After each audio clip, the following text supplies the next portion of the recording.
D'accord, Et je c'est de vois ce trouver que une tu veux dire. cohérence, entre guillemets, tu vois. Idéalement, bah, si tu le fais, il n'y a pas mort d'homme, hein, tu ne vas pas le faire arrêter par les faits. Mais mais Mais c'est pas il quoi. faut chercher une cohérence, Ouais. sinon. Tu ne veux pas faire des setups qui soient trop tordus, ouais, ça c'est sûr. Mhm. Une question, peut-être le rêve de beaucoup de personnes. Est-ce une planche mono-quiver pour plusieurs pratiques, para-wing, subfoil, downwind, wing, est-ce que Ouais. ça existe? On va passer au matériel. Du coup, tu dirais que c'est quoi le quiver idéal pour débuter si t'as pas de contrainte de budget? Planche, dimension, foil? Ben, c'est une planche autour de 8 pieds, autour Mhm. de 22, 23 de large, entre 20 et 23 de large. Ouais. Et un gros foil, donc ça veut dire un foil autour des 1006 pour un gabarit moyen.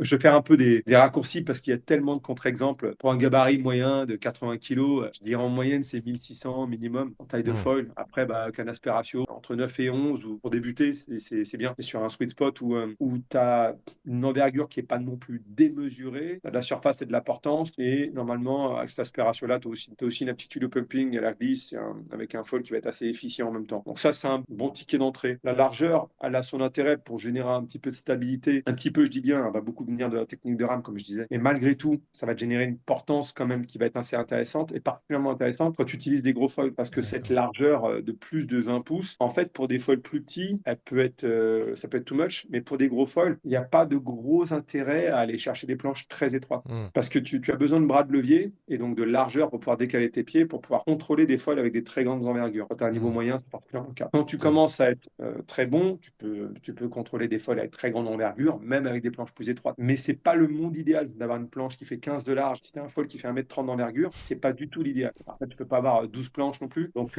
c'est faisable, mais c'est pas l'idéal. Il vaut mieux avoir Ouais. une planche un peu plus large pour contrôler des grandes envergures comme ça. D'accord, oui, c'est marrant. Mais je vais te dire un truc et puis tu comprendras pourquoi ça me Ouais. fait un peu marrer. Parce que c'est un peu, ça recoupe un peu mon expérience. Et du coup, donc alors, entre 23 et 20, il faut pas dépasser trop, il faut pas être trop large non plus, puisque j'imagine qu'après, Non, en fait, c'est la du... particularité, c'est qu'on parle de longueur, de largeur de carène, mais il y a tellement d'autres éléments qui entrent en ligne de compte. Il y a la forme de la carène. Il y a Ouais. des planches de 23 de large qui glissent mieux que d'autres planches qui font 20 de large, en fait, en gros. D'accord. Et Ah donc, ouais, toutes ok. les planches de 23 de large ne sont pas très stables. Toutes les planches de 20 ou moins de 20 ne sont pas toutes instables non plus. Il n'y en a aucune qui est ultra stable et aucune qui est ingérable. Parce qu'au bout d'un moment, la stabilité finit par venir aussi comme mine de rien, du foil. Donc, tu as beau réduire en largeur, au bout d'un moment, ça s'arrête d'être de plus en plus instable. Et un seuil, de la même manière que tu as beau augmenter en largeur, au bout d'un moment, c'est pas beaucoup plus stable qu'en fait.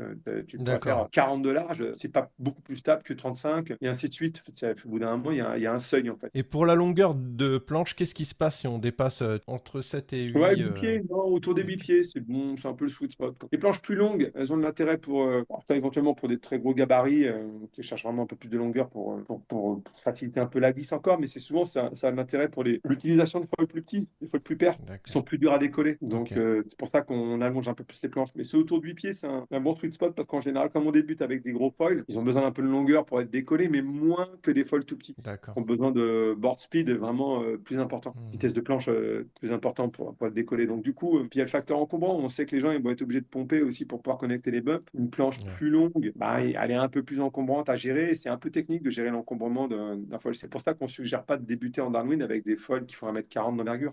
Ah bah, Il y a une envergure, entre guillemets, au-dessus de laquelle ça commence à être très compliqué à contrôler, même pour quelqu'un qui est bon. Imagine même pour un débutant, c'est compliqué, quoi. alors tu sais, moi du coup, j'ai une planche de 8,4 là, je sais pas si tu as vu dans mes vidéos. Ouais. J'ai l'impression qu'elle a tendance à se placer toute seule, pas forcément comme il faut. Là, hier, j'ai fait une session, je sais pas si c'était la réverbération, une houle secondaire, mais la planche, en fait, j'arrivais pas à... J'essayais de me mettre, tu vois, perpendiculaire à la vague. Je ramais pour prendre une vague, tu vois. Mhm. Et la planche avait tendance à se mettre de traviole. Ouais, bah ouais, ça va dépendre un peu même du positionnement de ton foil en fait sur la planche. Mais Ouais. oui, c'est pour ça que tu es tout le temps en train de compenser ça. La planche, ça va être affectée par tous les petits morceaux de houle, le vent, le ci, le ça, tout va affecter son positionnement. C'est pour ça que les planches très longues, ben, il faut gérer cet aspect-là. Il y en a qui vont traquer presque un peu trop, d'autres pas Ouais. assez. Et selon les conditions, tu vas trouver qu'elles traquent trop ou pas assez, hein. Sur Mm. du plat, tu es content que ça traque, ça va être bien droit. Ouais. Mais en fait, dans des bumps qui sont un petit peu creux, tu veux pas que ça aille trop droit. Hmm. Tu veux la repositionner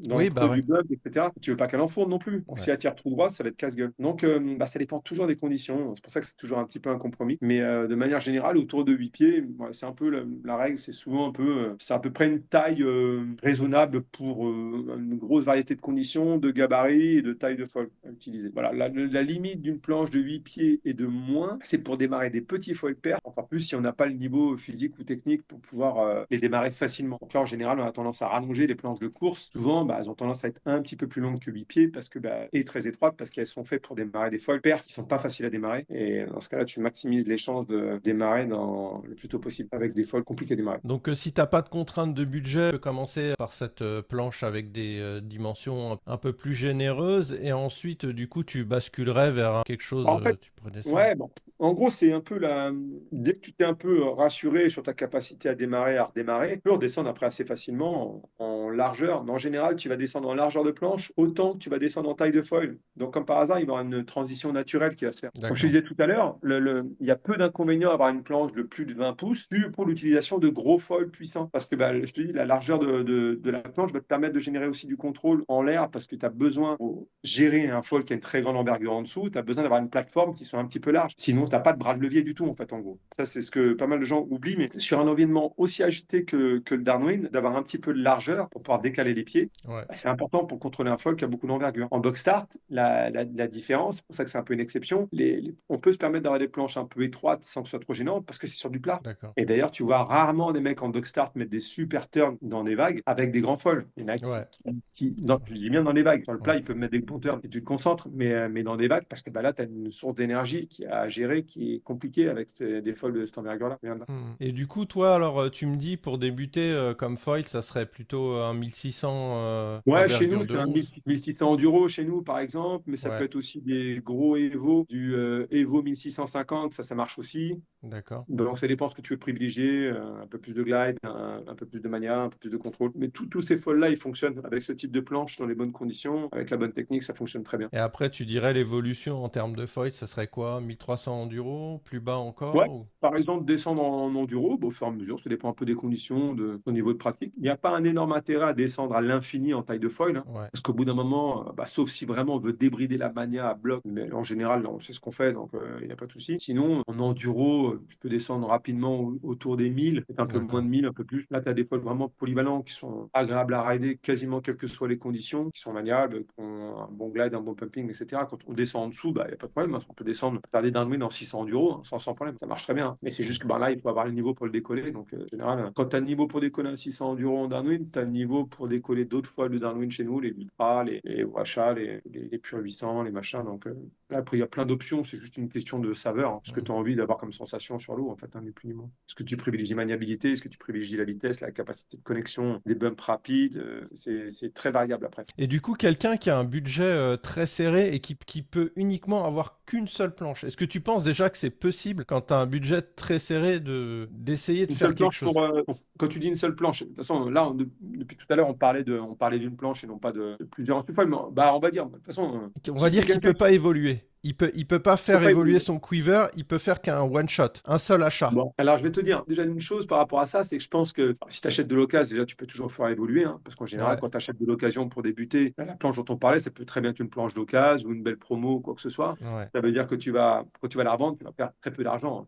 Ça se revend quasiment le même prix que tu l'as acheté, un peu de choses près, hein, honnêtement. Donc, dans l'absolu, se priver de l'évolution, je trouve ça un petit peu dommage. Mais tu peux très bien faire du downwind toute ta vie avec une planche qui fait 20, 22 de large, 23 de large. D'accord, Pas de ok. souci. C'est selon où tu habites. Moi, je peux faire des downwind en 23 de large, pas de problème, hein.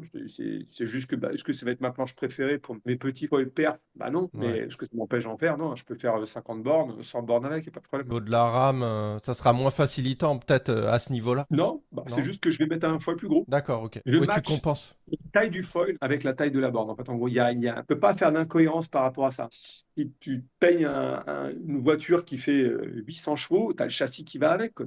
Et c'est pareil, inversement. Mhm. Si tu as une voiture avec un châssis tout en carbone et aluminium qui est fait pour aller sur la piste, tu mets pas un moteur Twingo dedans, quoi. C'est pareil, hein. C'est la même chose. Donc en gros, c'est juste chercher cette Ouais. cohérence, entre guillemets. Dès que je mets une planche un peu plus freeride, un peu plus à la cool, bah, je vais pas avoir le réflexe de mettre un foil de course dessus, clairement. Ouais. C'est sûr, c'est juste ça, en fait. D'accord, ok, ouais, donc peut-être genre 1300 enduro, quelque chose comme ça. En foil de Suffit. freeride. Ouais. C'est une planche de freeride, de downwind freeride. Tu peux considérer qu'il y a des planches de downwind freeride et des planches de downwind race quasiment. D'accord. Il y a des foils un peu quasiment de course, ou perf, on peut considérer. Ouais. Tu mets pas du très très perf avec du très freeride. D'accord, Et je peut vois ce que trouver une tu veux. cohérence entre guillemets, tu vois. Idéalement, après, bah, si tu le fais, il n'y a pas mort d'homme, hein, tu ne vas pas le faire arrêter par les flics, hein, Mais c'est pas mais bon, il cohérent. faut chercher une cohérence, Ouais. idéalement. Tu ne veux pas faire des setups qui soient trop tordus, ouais, ça, c'est sûr. D'accord. Et tu sais, quand on débute, on peut faire des setups tordus, hein. Non, je sais, C'est je le sais. risque. Non, mais c'est pour ça, c'est pas une critique. Et on peut t'amener à le faire. Et, ça m'amuse de faire des setups tordus parfois, mais c'est pour ça que je peux te donner ces conclusions-là. C'est qu'il Ouais, y a des choses qui ont du sens, ça se vérifie en fait. ouais, De d'accord. mettre un peu ultra pair avec une planche large, ça n'a pas de sens. Ouais, Ça n'a pas de sens. Un feu ultra perf, il a besoin de vitesse de planche pour démarrer, en général, sauf dans les grandes tailles, mais là, c'est encore une exception. Et la planche avec un peu de largeur, ce qu'elle n'a pas, c'est cette vitesse élevée de déplacement. Donc, en général, tu mets des foils qui n'ont pas besoin d'avoir une vitesse élevée de déplacement pour décoller. Comme ça match. alors tu vois, là on est dans les erreurs un peu peut-être de débutants. Est-ce qu'une planche trop volumineuse ou trop large ou trop épaisse par rapport à son gabarit, ça peut être une erreur? Ouais, ça, Ouais. ça peut. Alors, il y a des exceptions. Déjà, il faut bien distinguer les planches à pont plat des planches à pont creusé. Ouais, Les recess deck, là, comme on dit. Nous, on a ouais, plein de planches à plomb creusé dans la gamme, c'est pas pour rien. C'est justement, elles te permettent d'avoir une polyvalence en fait bien plus élevée. C'est-à-dire qu'en gros, une planche à pont plat, moi, je vais avoir tendance à me rapprocher de mon litrage idéal. Pas pour moi, on va dire, ça va être, allez, je vais prendre un exemple autour de 100 litres. mhm, Sur une planche à pont creusé, qu'elle fasse 100 litres ou qu'elle en fasse 115, ça va même pas me chagriner. Pour la simple et bonne raison elle va rester fine sous les pieds. ouais, Le litrage en extra, il va être sur des zones qui ne concernent pas la qualité de précision de ride que je vais avoir avec mon foil. D'accord. Alors qu'une planche qui n'est pas à pont creusé, elle, dès que tu augmentes le litrage, tu augmentes de manière significative l'épaisseur de la planche. ouais, Et quand tu augmentes l'épaisseur de la planche, bah, tu augmentes l'effet tonneau, c'est-à-dire que tu éloignes les pieds de la carène, hein. Donc bah, ouais, forcément, tu vas avoir beaucoup plus d'instabilité qui est associée. Donc les planches à pont rabaissé, c'est une galère à fabriquer, c'est plus cher ouais, à fabriquer, plus long, beaucoup plus de ponçage dans les angles, etc., etc. Mais ça a vraiment cet intérêt. C'est-à-dire qu'en gros, ça permet de gagner en polyvalence. Tu as les pieds qui sont proches de l'eau, même sur des litrages relativement élevés. ouais. Donc, tu as de la stabilité liée à ça. Et tu as du feeling de foil qui est supérieur aussi lié à ça. C'est Hmm. pour ça que c'est une tendance que toutes les marques abordent plus ou moins profondément. Mais la réalité, c'est oui, sur des planches aussi litrées, ça a vraiment de l'intérêt d'aller sur des planches de ce type-là. Donc oui, il vaut mieux avoir un peu trop de litrage que pas assez. Ça, y a pas, par contre, il n'y a pas de doute là-dessus. Mhm. Et je te dirais que dans le doute, la polyvalence des planches à pont rabaissé, ben, elle te permet de moins être susceptible de te tromper. Tu peux être généreux sur le litrage sans en payer le prix par Ouais. l'instabilité et l'encombrement vraiment très élevé. Ok. Une question, peut-être le rêve de beaucoup de personnes. Est-ce une planche mono-quiver pour plusieurs pratiques, para-wing, subfoil, downwind, wing, est-ce que Ouais. ça existe? Ouais, clairement. Bah oui, c'est pour ça que je t'ai parlé d'une planche auto de 8 pieds. Pour la parawing, débutant en 8 pieds, même dans du vent léger, même pas que débuter, c'est faisable. Est-ce que ça va être la taille idéale de parawing quand les conditions sont incroyables et quand on a un gros niveau? Non, en général, on reste plus petit. Est-ce que ça fonctionne? Bah oui, complètement, hein, bien sûr. Ça redécolle très bien. En subfoil, pas de souci non plus. Est-ce qu'on peut rider plus petit en subfoil? Oui. Est-ce que 8 pieds, ça fonctionne bien en subfoil? Oui aussi. On peut démarrer très tôt dans des vagues qui ne déferlent pas du tout. C'est top. Et bon, Darwin, voilà, on a abordé. En wing, ça wing aussi très bien, hein, pas de problème, hein. Nous, on faisait beaucoup de deflate avant la para-wing, c'est-à-dire en montant en wing, en descendant en subfoil. Ouais. Bah, c'était des planches de Darwin hein, qu'on utilisait hein, pour monter, hein. C'était pas des planches de wing. Donc, ouais, sans problème. Donc, clairement, quelqu'un qui a un petit budget. En fait, on avait créé les Whitebird à cet effet-là. Ouais. Les Whitebird 7-8 et 8-2. Les Blackbird le font aussi, bien évidemment, hein. Mais on les avait fait vraiment avec ça en tête. On savait très bien que c'était des planches que les pouvoir être utilisées pour différents supports. Même les plus petites tailles 6-8, 6-6, moi, c'est celle que j'utilise en sup. Historiquement, c'est celle que j'utilise en Darwin aussi. On peut faire les Darwin avec sans problème. D'accord. Et, parce que j'avais ce background de sup sur des petites planches. Donc, rider des petites planches, même en downwind, ça me posait pas de problème, tant que je mettais la bonne taille de foil dessus. Mais ça, c'est des planches avec lesquelles je continue à faire para-wing, wing, subfoil, downwind de temps en temps, ça peut m'arriver aussi. Alors, Juste pour rester sur les grandes tailles, quand tu débutes, vaut mieux rester sur des tailles type, il y a la 7-8 et la 8-2, par exemple, en Whitebird. Les En versions Blackbird, downwind, quoi. ouais, les versions plus longues, ouais, Ouais. qui sont théoriquement un peu downwind, mais en fait, elles sont wing pour le vent léger, elles sont top en wing aussi. Ça fait tout faire, en fait, en gros. Par contre, on peut ne pas avoir assez de volume, on peut se Ah oui, oui. gourer, il faut faire gaffe Là, on à le paye ça. cher. Ouais, là, Ouais. tu le payes cher. Parce que le niveau de qualité physique qu'il faut pour compenser une planche qui n'a pas assez de volume en downwind, on faisait D'accord. avant. Avant, je ridais des planches de moins de 6 pieds. Hein. Les premières planches de downwind, ça devait faire 5-4, c'était des planches de wind. Ouais. 5-4, 5-6, 85 litres. Oh, ouais, J'avais de d'accord. l'eau jusqu'au genou, en fait, en démarré. Ah ouais, t'es un sing start, quoi. Ben ouais, mais parce qu'avant, il n'y avait pas de planche de downwind avant ça, en fait. Tout Ouais, bah ouais. simplement, on pouvait pas. C'était des petites planches, c'était des planches de wing qui étaient aussi, quelqu'un qui sait faire du subfoil, donc sur des petites planches. C'était le litrage de planche de sub que j'avais avant. C'était ma planche de sub aussi. D'accord, ok. Mm. Alors on a vu récemment, on a vu apparaître des pagaies spécifiques au subfoil downwing, tu sais, avec des formes un peu ovales, là, tout assez cher d'ailleurs. Qu'est-ce que tu en penses de ces pagaies? Est-ce que c'est Bon, c'est pas nécessaire? mal. Non, c'est pas indispensable, mais c'est pas mal. La stratégie autour de ce type de chef de pale, c'est d'essayer d'avoir un maximum de surface dès l'attaque de la rame dans l'eau. Ça évite d'enfoncer la rame trop profondément pour avoir du grip. En fait, on a du grip quasiment tout de suite avec beaucoup de Ouais, surface. Et ça évite d'avoir la rame qui va trop profond et du coup, pour limiter les risques d'aller taper dans le foil, la base. d'accord. Une des parties de la stratégie, c'était ça. Tu dirais que tu as une meilleure accélération avec ce genre de pale, peut-être? Potentiellement. Potentiellement. C'est pas le jour et la nuit. D'accord. Parce que Et tu adaptes, c'est toujours le même problème, c'est cadence versus puissance. Donc, tu as des gens qui sont plus à l'aise avec des pales plus petites, qui vont ouais. mettre beaucoup de cadence. C'est pas une révolution, mais c'est pas mal. C'est pas mal. Du coup, pour débuter, qu'est-ce que tu conseilles comme pagaie par rapport aux matériaux? Longueur de la pagaie, 1, 2, 3 parties? Qu'est-ce que tu Ouais, conseilles? je dirais, pour 3 parties, c'est intéressant pour quelqu'un qui fait du deflate. Et le deflate, maintenant, ça va sortir un peu de l'équation, hein, parce que la parawing remplace bien quand même cet aspect-là, Ouais. sauf dans les cas exceptionnels. Donc, je dirais 2 parties. Vario, c'est pas mal parce que ça te permet d'évoluer un petit peu sur la longueur de ta rame en fonction, pour évaluer, en fait, en gros, la longueur de rame qui te convient le mieux, en fait. Hein. Il y a des conditions dans lesquelles tu peux te permettre d'avoir un peu plus long que d'autres peut arriver. Et en fonction si tu as l'épaule si t'as une journée où tu as un petit peu mal au dos, ou j'en sais rien, quelque chose comme ça, en général, tu auras envie de ramer un peu plus long. Inversement, si c'est tes épaules qui te font un petit peu souffrir, tu auras tendance à vouloir ramer un peu plus court. Donc, du coup, D'accord. le rame vario, c'est pas mal dans les débuts. Et moi, je rame mon rame vario depuis très longtemps, en fait. Et parce que je change de planche régulièrement. Il y a des planches sur lesquelles, selon le volume de ta planche et l'épaisseur de ta planche, tu vas Ouais. pas ramer à la même hauteur de rame. D'accord, ok. Parce que plus tu es haut sur l'eau, plus tu as besoin de rames longues. Hein. Donc, si tu as une planche à pont rabaissé, à l'inverse, tu auras les pieds relativement proches de l'eau, tu n'auras pas besoin d'avoir une rame très longue. Et pour les matériaux, du coup, tu conseilles des matériaux en particulier? Plutôt carbone, ouais, plutôt carbone idéalement. C'est mieux quand même d'avoir une rame un peu légère. Ça facilite la fréquence. Hmm. C'est pas infaisable avec une rame en fibre de verre, mais avoir un peu de carbone dedans, idéalement. C'est quand même un des éléments sur lesquels tu n'as pas beaucoup de renouvellement, la rame. Ouais. Et il n'y a pas un décalage de prix gigantesque non plus. Pareil, ça se trouve, pour les gens qui sont vraiment limités en budget, ça se trouve d'occasion même. Il y a moyen de faire sans trop éclater le budget. Alors moi, j'ai entendu pas mal de gens quand même qui avaient des petits soucis aux épaules. J'ai l'impression quand même que tu sollicites souvent la même épaule pour faire ce mouvement Ouais. explosif. Du coup, est-ce que toi, tu as une préparation spéciale pour compenser, pour pas avoir un Non, déséquilibre musculaire? non, je l'ai pas. D'ailleurs, je pense que c'est quelque chose que j'aurais dû faire. Mais je l'ai pas. Mais c'est vrai que sur mes phases d'approche, je m'arrange vraiment pour essayer de ramer, par contre, d'alterner entre les deux côtés. Phase d'approche du spot de downwind, on va Ouais, dire. d'accord. J'essaie de mettre un tout petit peu de symétrie quand je peux en avoir. Hmm. Et après, naturellement, dès que je suis dans la phase de downwind, il n'y a plus de symétrie. Hein. C'est Ouais. asymétrique complètement. Mais non, j'ai jamais trop bossé l'aspect strictement symétrique. Par contre, j'ai toujours fait attention au moindre signe de mes épaules, là, de varier ma longueur de rame, me reposer si besoin, hein, tout simplement. Donc, la longueur de la rame selon la planche qu'on ride, c'est important. C'est ça que les varios, c'est un bon outil quand même dans les débuts. Par rapport à ma blessure,